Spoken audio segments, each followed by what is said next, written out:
வணக்கம். இந்த வீடியோல மாரியம்மா கூட பிறந்த 7 சகோதரிகளை பத்தி பார்க்க போறோம். இதுல முக்கியமான மாரியம்மா எங்க இருக்காங்கன்னு சொல்லி பார்த்தா நம்ம சமயபுரம் மாரியம்மா தான்.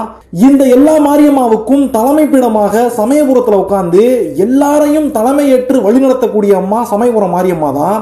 இந்த சமயபுரம் மாரியம்மா கூட பிறந்தவங்க யாரெல்லாம் சொல்லி பார்த்தா அன்பில் முத்துமாரியம்மன், புன்னைநல்லூர் முத்துமாரியம்மன், நார்த்தாமலை முத்துமாரியம்மன், தென்னலூர் மாரியம்மா, கொன்னையூர் மாரியம்மா, வைத்திகோயில் மாரியம்மா, வீரசிங்கம்பேட்டை முத்துமாரியம்மா. இவங்க தான் நம்ம சமயபுரம் மாரியம்மா கூட பிறந்த 7 அக்கா தங்கச்சிங்க. சரி, இதுல யாரு மூத்தவங்க அப்படின்னு சொல்லி பார்த்தா சமயபுரம் மாரியம்மா தான் தலைமை பீடத்துல இருக்கா. அவ தான் எல்லா மாரியம்மாவுக்கும் தலைவியா இருந்து வழி நடத்துறா. அவ தான் மூத்தவளா இருப்பான்னு சொல்லி நினைச்சோம்னா அதுதான் தப்பு. உண்மையிலேயே இந்த அக்கா தங்கச்சி எல்லாத்துலயும் மூத்தவங்களா இருக்கிறவங்க அன்பில் இருக்கிற முத்துமாரியம்மா. திருச்சி மாவட்டத்துல லால்குடிக்கு பக்கத்துல அன்பில் அப்படிங்கிற ஊர்ல இருக்கிற முத்துமாரியம்மா தான் அன்பில் முத்துமாரியம்மான்னு சொல்றாங்க. இந்த அன்பில் முத்துமாரியம்மா சமயபுரம் முத்துமாரியம்மா எப்படி 4 வாரங்கள் தொடர்ச்சியாக விரதம் இருந்து இந்த உலகத்துடைய நன்மைக்காக விரதத்தை கடைபிடிக்கிறாளோ அதே மாதிரி அன்பில் முத்துமாரியம்மாவும் 15 நாட்கள் விரதத்தை கடைபிடிப்பாங்களாம். இந்த அன்பில் முத்துமாரியம்மா எல்லா மாரியம்மாவுக்கும் மூத்த அம்மா மட்டும் கிடையாது. இந்த அம்மாவுக்கு 7 குழந்தைங்க கூட இருக்காங்களாம். மற்ற முத்துமாரியம்மாக்கள் யாருக்கும் குழந்தைகள் இருக்கும்படியான கதைகள் நமக்கு சொல்லப்படல. இந்த கோயில்ல ஒரு சிறப்பம்சம் என்னன்னு சொல்லி பார்த்தா கண் பார்வை குறைபாடு இருக்கிறவங்க எல்லாம் இந்த அன்பில் கோவிலுக்கு போனாங்கன்னா அங்க இருக்கிற பூசாரிமார்கள் ஒரு பச்சளை சாறை எடுத்து கண்ணுல பிழிஞ்சு விடுவாங்களாம். அதுக்கப்புறமா கண் பார்வையில குறைபாடு இருக்கவங்களுக்குலாம் நல்ல ரிசல்ட் கிடைக்குதுன்னு சொல்லப்படுது. இந்த கோவிலுடைய வரலாறு என்னன்னு சொல்லி பார்க்கும்போது ஒரு முறை கொள்ளிடம் ஆற்றிலே மிகப்பெரிய வெள்ளம் வந்த போது அங்க பக்கத்துல இருந்த வேப்ப மரத்தடியில இந்த முத்துமாரியம்மா தங்கினதாகவும் அது முதற்கொண்டு இந்த அன்பிலேயே குடிகொண்டு தங்கிவிட்டதாக சொல்றாங்க. இந்த கோவில் எவ்வளவு காலமா இங்க இருக்குன்னு பார்த்தா சுமாரா 700 வருஷங்கள் பழமையான கோவில் இந்த கோவில் சொல்றாங்க. அடுத்து சமயபுரம் மாரியம்மாவை பத்தின தகவல்களை பார்த்துருவோம். ஏற்கனவே சொன்ன மாதிரி இந்த அத்தனை மாரியம்மா கோவில்லையும் ரொம்பவே முக்கியமான கோவில் இது. இப்ப நம்ம பார்க்கிற இந்த அக்கா தங்கச்சி மாரியம்மா கோவில்கள் தவிர இந்த உலகம் பூரா இருக்கிற அத்தனை மாரியம்மன் கோவில்களுக்குமே தலைமை பீடமாக இருக்கிறது இந்த சமயபுரம் மாரியம்மன் கோவில் தான். இந்த கோவில் எங்க இருக்குன்னு சொல்லி பார்த்தா திருச்சி மாவட்டத்துல காவிரியுடைய வடகரையில சமயபுரத்துல தான் இருக்குது. இந்த கோவில்ல அம்மன் வந்து சேர்ந்த கதை என்னன்னு சொல்லி பார்க்கும்போது ஸ்ரீரங்கத்திலே ரங்கநாதர் கோவிலிலே அவருடைய தங்கச்சியாக வைஷ்ணவி தேவின்னு சொல்லிட்டு முதலாக இந்த சமயபுரம் மாரியம்மா இருந்திருக்காங்க. அந்த காலத்துல இந்த வைஷ்ணவி தேவி ரொம்ப ஆங்காரம் கொண்ட தேவியாக இருந்ததுனால அந்த கோவில்ல இருந்து இந்த அம்மாவை வேற ஒரு இடத்துல அப்புறப்படுத்தி வைக்கிறாங்க. அப்படி இந்த அம்மா வந்து சேர்ந்த இடம் ஒரு பழைய சோழர் காலத்து அரண்மனை இடிந்து போய் மண்ணோட மண்ணாகி போய் கிடந்த ஒரு வேப்பங்காட்டுக்கு வந்து சேர்றாங்க. அந்த இடம் தான் சமயபுரம். இந்த கோவில் எவ்வளவு பழைய கோவில்னு பார்த்தா இந்த கோவில 1704 வருஷத்துலதான் நாயக்க மன்னர்கள் எடுத்து சிறப்பா கட்டினாங்கன்னு சொல்லப்படுது. அதனால கிட்டத்தட்ட 300 சில்லற வருஷங்கள் தான் இந்த கோவில் பழமையான கோவில். ஆனா கோவில் மட்டும்தான் 300 சில்லற வருஷங்கள் பழமையானது. உள்ள இருக்கிற சிலை அதுக்கும் முற்பட்ட சிலைன்னு சொல்லப்படுது. அடுத்த சகோதரி நம்ம யாரை பத்தி பார்க்க போறோம்னா புன்னைநல்லூர் மாரியம்மாவை பத்தி பார்க்க போறோம். ஏற்கனவே பார்த்த அன்பில் முத்து மாரியம்மா மாதிரியோ சமயபுரம் மாரியம்மா மாதிரியோ இந்த புன்னைநல்லூர் மாரியம்மா வேற ஏதோ ஒரு இடத்துல இருந்து இங்க வந்து தங்கிரல. இந்த இடத்திலேயே தானாக ஒரு சுயம்புவாக உருவானவதான் இந்த புன்னைநல்லூர் மாரியம்மா. ஒரு புற்று வடிவிலே முதல்ல இந்த இடத்துல புன்னைநல்லூர் மாரியம்மா உருவாயிருக்கிறாங்க. இப்ப இந்த கோவில்ல இருக்கிற மாரியம்மாவுடைய சிலை புற்று மண்ணாலேயே வச்சு செய்யப்பட்ட சிலைன்னு சொல்லப்படுது. அதனாலேயே இந்த கோவில்ல இருக்கிற அம்மனுக்கு மற்ற கோவில்கள்ல செய்யப்படக்கூடிய அந்த அபிஷேகங்கள்லாம் பண்றது இல்ல. 5 வருஷத்துக்கு ஒரு தடவை தைல காப்பு அப்படின்னு சொல்லப்படக்கூடிய எண்ணெய் அபிஷேகத்தை மட்டும்தான் ஒரு மண்டல காலம் பண்றாங்கன்னு சொல்றாங்க. இந்த புன்னைநல்லூர் மாரியம்மாவை சோழர்கள் அவங்களுடைய காலத்துல 8 திசைகளிலே 8 சக்திகளை காவல் தெய்வங்களாக நுப்பாட்டாங்கன்னு சொல்றாங்க. அதுல தஞ்சை மாவட்டத்துடைய கிழக்கு பகுதியை காவல் காப்பதற்காக உருவாக்கப்பட்ட மாரியம்மா தான் இந்த புன்னைநல்லூர் மாரியம்மான்னு ஒரு கதை சொல்லப்படுது. அதே நேரத்துல 1680ஆம் ஆண்டு வாக்கிலே வெங்கோஜி மகாராஜா அப்படிங்கிற ஒரு மராத்திய மன்னர் இந்த பகுதிகளில் ஆட்சி பண்ணிட்டு இருக்கும்போது ஒரு முறை தஞ்சாவூர்ல இருந்து கிளம்பி போய் சமயபுரம் மாரியம்மாவை அந்த கோவிலையே நைட்டு தங்கி இருந்து தரிசனம் பண்ணியிருக்காரு. அந்த சமயத்தில் அவருடைய கனவுல வந்த இந்த புன்னைநல்லூர் மாரியம்மா ஒரு புன்னைவன காட்டுக்குள்ள நான் ஒரு புத்தா நிக்கிறேன், தஞ்சாவூர்ல இருந்து கிழக்க ஒரு 5 கிலோமீட்டர்ல இருந்து 7 கிலோமீட்டருக்குள்ள என்ன தேடி கண்டுபிடிச்சு அங்க என்ன கோயில் கட்டி கும்பிடுறான்னு சொல்லி இந்த வெங்கோஜி மகாராஜாவுக்கு ஆர்டர் போட்டதாகவும் அதை கேட்டுக்கிட்டு மன்னன் தேடி கண்டுபிடிச்சு இந்த புன்னைநல்லூர் மாரியம்மாவுக்கு கோவில் கட்டினாரு அப்படின்னு ஒரு கதை சொல்லப்படுது.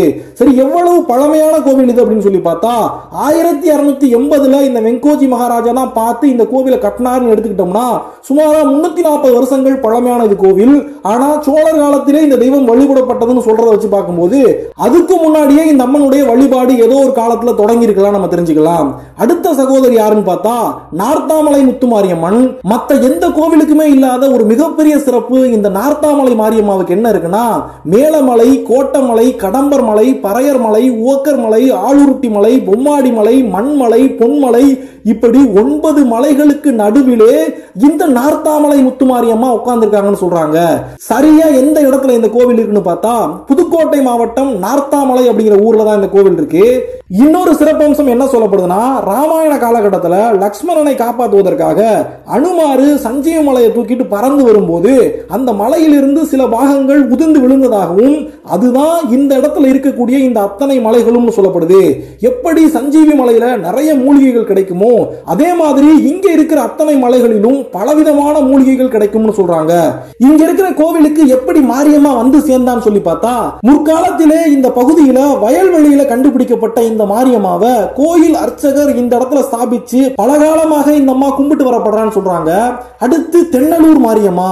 இந்த தென்னலூர் மாரியம்மாவும் எப்படி புன்னைநல்லூர் மாரியம்மா ஒரு சுயம்புவாக தானாக உருவானாலோ அதே மாதிரி இந்த அம்மாவும் சுயம்புவாகவே உருவானவள். இவளுடைய கோவில் எங்க இருக்குன்னு சொல்லி பார்த்தா புதுக்கோட்டை மாவட்டம் இழுப்பூர் பக்கத்துல தென்னலூர் அப்படிங்கிற ஊர்ல தான் இந்த அம்மாவுடைய கோவில் இருக்கு. இதுவரைக்கும் இந்த கோவில் எப்படி உருவாச்சு அப்படின்னு சொல்லி எந்த கல்வெட்டுகளோ ஓலைச்சுவடிகளோ கண்டுபிடிக்கப்படவே இல்லை. ஆனா செவிவழி கதைகள் தான் காலங்காலமா சொல்லப்பட்டு வருது. கிட்டத்தட்ட 10ஆம் நூற்றாண்டுகள் வாக்கிலே இந்த ஊர்ல ஒரு மிகப்பெரிய சிவன் கோவில் இருந்துச்சா. ஆனா காலப்போக்கில் இந்த சிவன் கோவிலுக்கான வழிபாடுகள் குறைஞ்சு போய் மக்கள் யாருமே இந்த பகுதிக்கு வராம இந்த இடம் மொத்தமா மண்மண்டி போச்சா. அதுக்கப்புறமா இந்த பகுதியில் இருக்கிற மக்களை எல்லாம் காப்பாற்றணும் சொல்லிட்டு இந்த சிவன் கோவிலுக்கு பக்கத்திலேயே மாரியம்மா ஒரு சுயம்புவாக உருவெடுத்து வந்தாலும் சொல்லப்படுது. பல காலமாக ஒரு ஆடி வெள்ளியிலே உதித்திருந்த இந்த சுயம்பு மாரியம்மா மக்களுக்கு தெரியாமலே இருந்திருக்கா. இப்போ சில வருஷங்களுக்கு முன்னால தொல்லியல் துறை நடத்தின ஆய்வுல பழங்காலத்தை சேர்ந்த சிவபெருமானுடைய சிலை, பார்வதியுடைய சிலை, தட்சிணாமூர்த்தி சிலைன்னு பல சிலைகள் இந்த பகுதியிலிருந்து கிடைச்சிருக்கு. ஒரு முறை இந்த மக்கள் எல்லாம் பாலை கறந்துட்டு அந்த பக்கமா போகும்போது தெரியாமல் கால் இடறி இந்த சுயம்பு உருவாயிருக்கிற இடத்துல வந்துட்டு பால் கொட்டிருந்து சொல்லப்படுது. இந்த நிகழ்ச்சி தொடர்ச்சியாக தினமும் அந்த பக்கம் கடந்து போகும்போது அதே மாதிரியே கொட்டிக்கிட்டு இருக்கும்போது என்னடா நடக்குன்னு சொல்லி அந்த இடத்துல தோண்டி பார்க்கும்போது சுயம்புவாக அந்த இடத்துல உருவாயிருந்த முத்துமாரியம்மா மக்களுக்கெல்லாம் வெளிக்காட்டி தன்னுடைய அருளை இந்த மக்களுக்கு வாரி வழங்க ஆரம்பிச்சான்னு சொல்றாங்க. அடுத்து நம்ம பார்க்க போறது கொன்னையூர் மாரியம்மா. இந்த கோவில் எங்க இருக்குன்னு சொல்லி பார்த்தா புதுக்கோட்டை மாவட்டத்துல பொன்னமராவதிக்கு பக்கத்துல இருக்கிற கொன்னையூர் அப்படிங்கிற ஊர்ல இருக்கு. பழங்காலத்துல கொன்றை மரங்களும் கத்தாழ செடிகளும் நிறைந்திருந்த இந்த பகுதியில ஒரு கோணார் ஐயா வாழ்ந்து வந்திருக்காரு. அவர் தினமும் பாலை கறந்து தலையில பாலை வச்சுக்கிட்டு போய் ரொம்ப தூரம் தள்ளி போய் வியாபாரம் பண்றதுதான் அவருடைய வேலையா இருந்திருக்கு. அந்த காலத்துல இந்த ஊர்ல ஒரு விசித்திர நோய் மக்களை தாக்க ஆரம்பிச்சிருக்கு. நிறைய பேருக்கு வாந்தி, பேதி, தோல் நோய், இப்படி எல்லாரும் ரொம்ப கஷ்டப்பட்டு இருக்காங்க. அதனால வயல்ல இறங்கி விவசாயம் பண்றதுக்கு இந்த ஊர்ல வேலைக்கு ஆளே கிடைக்காம போயிருச்சு. இது போதாதுன்னு இந்த ஊருக்கு தண்ணி பஞ்சம் வேற நிறைய வந்துருச்சு. இதையெல்லாம் பார்த்து நம்ம வாழ்றதுக்கே வழி இல்ல, இனிமேல் கல்யாணம் பண்ணி குழந்தை குட்டிலாம் பெத்து எப்படி வாழ்றதுன்னு சொல்லிட்டு அந்த காலத்துல நிறைய பேர் கல்யாணமே பண்ணாம வாழ்ந்தாங்கன்னு சொல்லப்படுது. இதனால உலகமே அழியக்கூடிய ஒரு நிலைமை வரும்போது அப்போது பூமிக்குள்ளே முளைத்து வருகின்றாள் மாரியம்மா. இந்த அம்மா எப்படி தன்னை வெளிக்காட்டினானா, எப்படி தென்னலூர் மாரியம்மா பூமிக்குள் இருந்து பாலை கொண்டு போகும்போது அதை தட்டிவிட்டு இந்த ஊர் மக்களுக்கெல்லாம் காட்டினாலோ அதே மாதிரியே இந்த கொன்னையூர் மாரியம்மாவும் அந்த ஊர்ல இருக்கிற அந்த கோணார் ஐயா தலைக்கு மேல பாலை சுமந்து கொண்டு விற்க போகும்போது எப்பவுமே அவருடைய காலை தட்டி விழ வைக்கின்ற அந்த வேற இந்த கோணார் ஐயா வெட்டுறாரு. அப்போ அந்த இடத்துல இருந்து ரத்தம் கசிய போக என்னன்னு தோண்டி பார்க்கும்போது உள்ளே இருந்து இந்த சுயம்பு வடிவமாக இருந்த நம்முடைய கொன்னையூர் மாரியம்மா கிடைச்சாங்கன்னு சொல்லப்படுது. அடுத்து நம்ம பார்க்க போறது வைத்தி கோயில் மாரியம்மா. இந்த அத்தனை மாரியம்மாக்களையே கடைக்குட்டியாக இருக்கிறது இந்த வைத்தி கோயில் மாரியம்மான்னு தான் சொல்றாங்க. இந்த மாரியம்மாவுடைய சிறப்பு என்னன்னு சொல்லி பார்த்தா காளி சுரூபத்திலே பஞ்சபூதங்களுக்கு மேலே அமர்ந்து ஆட்சி செய்கின்றால் இந்த வைத்தி கோவில் மாரியம்மான்னு சொல்றாங்க. இவளுடைய வரலாறின்படி ஆச்சூரணி அப்படிங்கிற ஊர்ல இந்த 7 அக்கா தங்கச்சிகளும் உட்கார்ந்து ஒரு நாள் சமையல் பண்ணிக்கிட்டு இருந்தாங்களாம். அப்போ எல்லா அக்கா தங்கச்சியும் ஆளுக்கு ஒரு வேலையை எடுத்து போட்டு செய்யும் போது இந்த வைத்தி கோயில் மாரியம்மா மட்டும் கடைக்குட்டி எந்த வேலையும் செய்யாம சும்மாவே இருந்திருக்காங்க. அதனால ஒரு அக்கா வந்து ஏண்டி நீ மட்டும் விட்டு எந்த வேலையும் செய்ய மாட்டேன்னு சொல்லிட்டு இந்த வைத்தி கோவில் மாரியம்மாவை கேட்க போக இந்த அம்மா கோவிச்சுக்கிட்டு தன்னுடைய பங்குக்கு அரிசியையும் வெள்ளத்தை மட்டும் எடுத்துக்கிட்டு அந்த இடத்துல இருந்து கிளம்பி வந்து இந்த வைத்தி கோயில வந்து செட்டில் ஆனாங்கன்னு சொல்லப்படுது. இந்த கோவில் கரெக்டா எங்க இருக்குன்னு சொல்லி பார்த்தா புதுக்கோட்டையிலிருந்து ஒரு 17 கிலோமீட்டர் தள்ளி வைத்தி கோயில் அப்படிங்கிற ஊர்ல தான் இருக்கு. சரி, இந்த கோவிலோட சேர்த்து முன்னால சொன்ன எல்லா கோவில்களையும் எண்ணி பார்த்தோம்னா சமயபுரம் மாரியம்மாவோட சேர்த்து ஏற்கனவே 7 கோவில்களை நம்ம பார்த்துட்டோம். ஆனா வீரசிங்கம்பேட்டையில இருக்கிற முத்து மாரியம்மா தான் கடைக்குட்டி மாரியம்மான்னு சொல்லப்படுது. இந்த வீரசிங்கம்பேட்டை கோவில் எங்க இருக்குன்னு சொல்லி பார்த்தா தஞ்சாவூர்ல திருவையாருக்கு பக்கத்துல குடமுருட்டி ஆற்றுடைய தென்கரையில தான் இந்த வீரசிங்கம்பேட்டை கோவில் இருக்கு. முற்காலத்துல இந்த பகுதி வீரண்ணன் சோலை அப்படிங்கிற பேர்ல வீரச்சோழன் அப்படிங்கிற ஒரு மன்னனால ஆட்சி பண்ணப்பட்டுச்சான். காலப்போக்கில் இந்த பகுதி வீரசிங்கம்பேட்டை அப்படின்னு ஒரு பேர் பெற்று அழைக்கப்பட்டதுன்னு சொல்லப்படுது. அன்பில் கோவில், புன்னைநல்லூர் கோவில்களை எல்லாம் கம்பேர் பண்ணும்போது இந்த கோவில் ரொம்ப பழமையான கோவில் சொல்லப்படுது. ஏற்கனவே அன்பில் கோவிலே 700 வருஷங்களுக்கு முற்பட்ட கோவில் சொல்லப்படுது.